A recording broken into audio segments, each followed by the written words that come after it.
Balaka. Symbols of economic and agricultural productivity are strewn across this side of the country. But in this area of thousands of small-scale farmers, an honest productivity life is little more than a dream for those with HIV.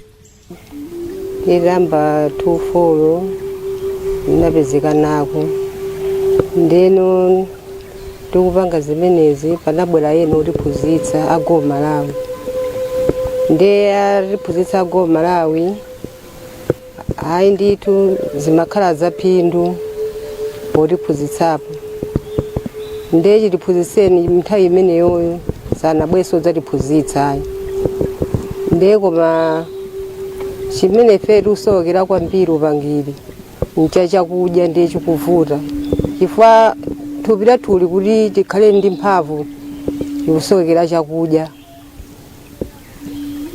ndiye chili mavuto kwambiri kwathu kuno zakudya ndiye zikuvuta. As an economic and agricultural hub, this area in the outskirts of Balaka town is the Malawian future, but this is also home to one of the largest number of people living with HIV in Malawi. Despite abundant natural resources, this area is not an easy place to be a farmer. Droughts and other disasters regularly wreak their havoc, while chronic poverty, social problems, and ineffective policies can also contribute to food shortages and widespread malnutrition. But in the last decade, HIV and AIDS has posed an additional challenge to this part of Balaka, where up to 80% of the population depends on small-scale agriculture for their food and livelihood. Here in Balaka, before 2010, the prevalence rate was 14% or so. Now, Balaka is at 8.7%. That's the prevalence rate. We are worried about this level of HIV new infections. As the disease continues to cause majority too sick or too poor to farm and feed themselves, this area, let alone Malawi, is experiencing a new and different kind of crisis, one which is in turn creating more opportunities for the virus to spread. Tikamama mankhwala Malawi aja timamwa ndithu mankhwala kuti oposa moyo wathu kujeni oposa thupi lathu chimakhala chipitisiya chikulu kumwa mama uja kuzoti pisi yake kuzoti ngati sunadye chokudya umakhala ndi njala mwina sofoka umene ntchito salani osagwira kama mapita kuganyurana odi ukulephera ndi oti ana pakhomo owalephera oti kodi wasamene motani. Our epic journey has taken us to Balaka, precisely Chenda Usiku area in traditional authority Msamala. Balaka is a district in the southern region of Malawi. Charcoal production is threatening the vast expanse on the district's roadsides, but the attack is not severe yet. It is a district whose economy is based largely on agriculture and transport. The agricultural economy for many years has depended upon cotton and vegetables such as tomato and cabbage, as well as other vegetables, as Balaka is one of the few areas of the country where the climate is favorable for the growth of such crops. However, for over a decade, production has been failing and the cotton and vegetable industry has been in the decline due to persistent droughts and dry spells that leave households with little or nothing to harvest. The result is abject poverty and chronic starvation among communities. And those on treatment have to bear a bigger burden. They are already struggling to improve their health. In their condition, the food crisis can become deadly. Surely, as the sun rises in this area, most of those who are on treatment become anxious about what the day might bring. They may not take medication on hungry stomachs. Muthu otithandiza ukachokudya kuti tizipeze kaphala kaja kwasonjala monga ngati kuno kubalaka kwasamala kuli njala monga ngati pano pachigoba tinamba kugula anthu akukolola ife matani kugula pano pachigoba chipa 750 tusopotano tipogwira tikama mankhwala aja tukhala ndi njala kupeza kuti nyumba mulibe muchina chilichonse. Food is after all a basic need, the very stuff of life. Food touches everything in Malawian society and probably everywhere else in the world. Food is a human right. Those who bear duties with respect to human rights are accountable if the right goes unrealized. Moyo usintike timakhumba chitabwera ngati titakhala kuti aboma atithandizapo chakudya kuti kaumpha wiko kachepe ikakhala opanda chakudya imene chimavuta anthu omwe mankhwalafe tupita tusilongosoka imafuna tidye ndithu kanthu. More than a quarter century after HIV was identified, the long-wave, intergenerational nature of AIDS epidemics is becoming starkly evident. The country may have passed the peak of the infection wave, but the multiple impact waves continue to gather momentum. Advances are indeed being made in prevention, treatment, care, and support. Many people living with HIV have sustained access to life-saving drugs. However, we are learning more about the intertwining of HIV and AIDS with poverty, nutrition, and agriculture. It is now clear that if the Millennium Development Goals on hunger and AIDS are to be met, especially in Malawi, we need to continue to research these dynamics and proactively address them through better, AIDS-responsive food policy and programming. Ngati pempho lathu monga ife monga gulu laku kwa nyendo usiku kuti atapezeka mabungu ena amene angatithe kutitola ndi kutithandiza kuna kuti mwina pakati pa kumama kwathu mankhwalako tizitha kupezapo chakudya zinatakifandisa anthu akumuzi uno osowa tibe china chichonse chimene kuti chingatithandiza pakati pa kumama mankhwala athu. Mankhwala timwe amatha kumwa mwandondomeko makuti vuto ndi mavuto kuti timasowa zozichitikizira pa mankhwala amene timamwa. Learning that you're HIV positive can be one of the most difficult experiences you go through in life. You may feel scared, sad, or even angry.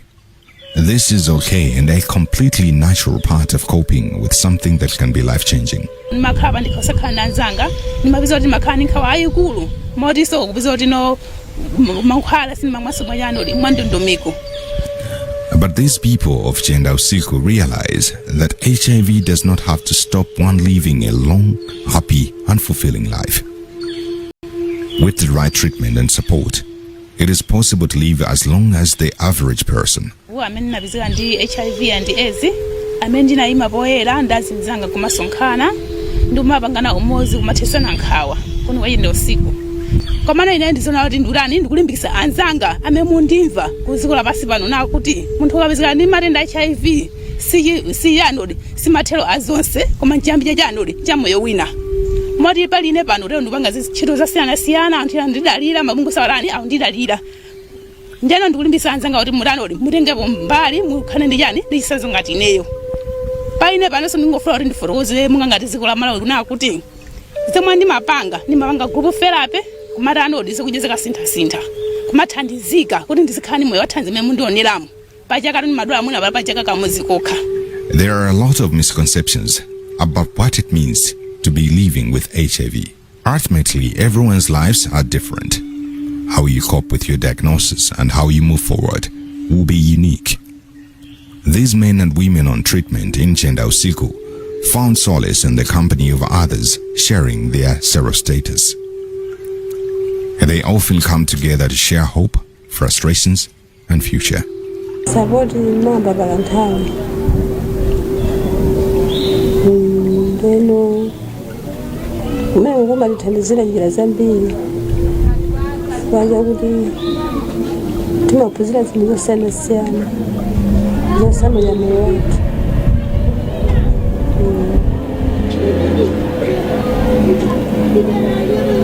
Pena sakabwera ngati amabungu amatha kulithandizira ndikuti ngisanga semina timatha kuthandizidira.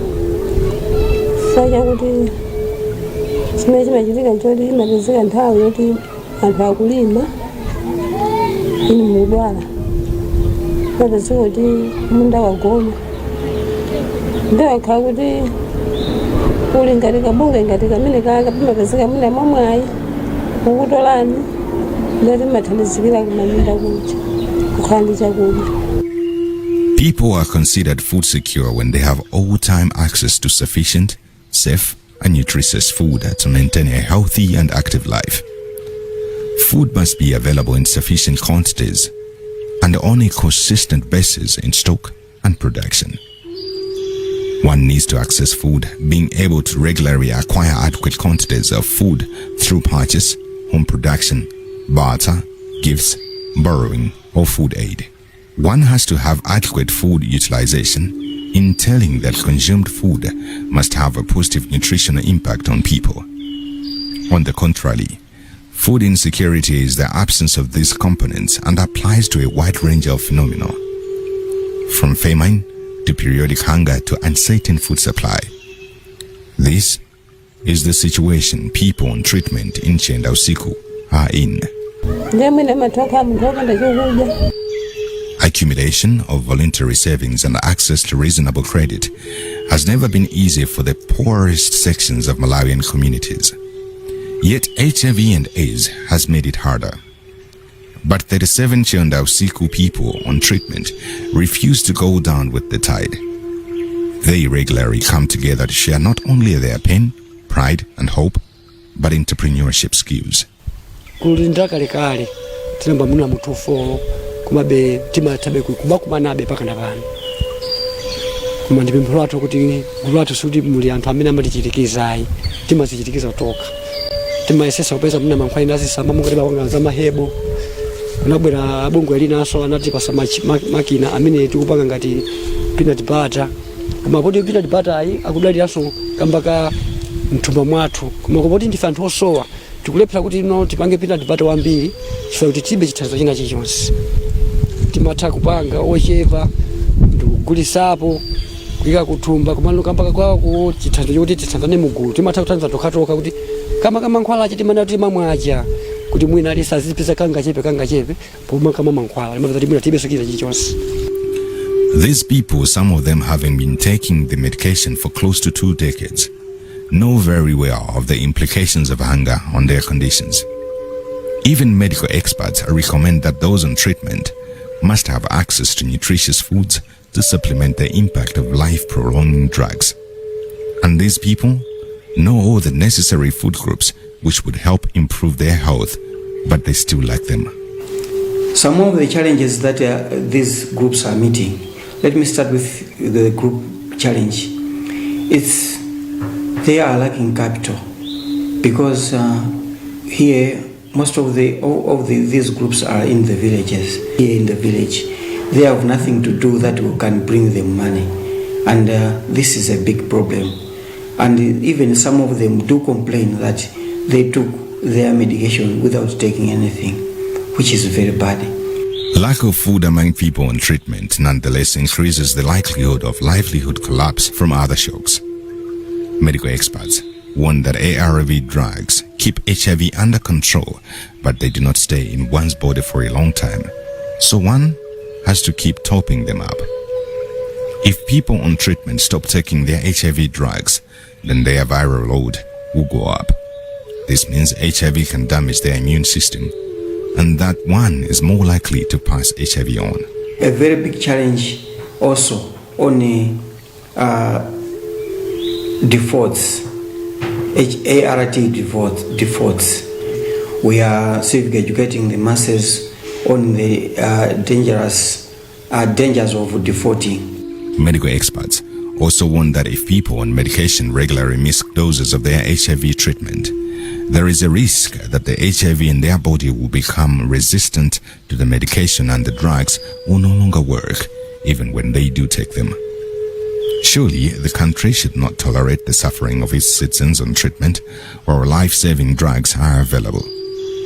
People on treatment in Chenda Usiku came out in the open to declare their status, hoping their situations will be prioritized, but they now feel those who look up to, so that they remain on their feet, are turning their eyes and ears away.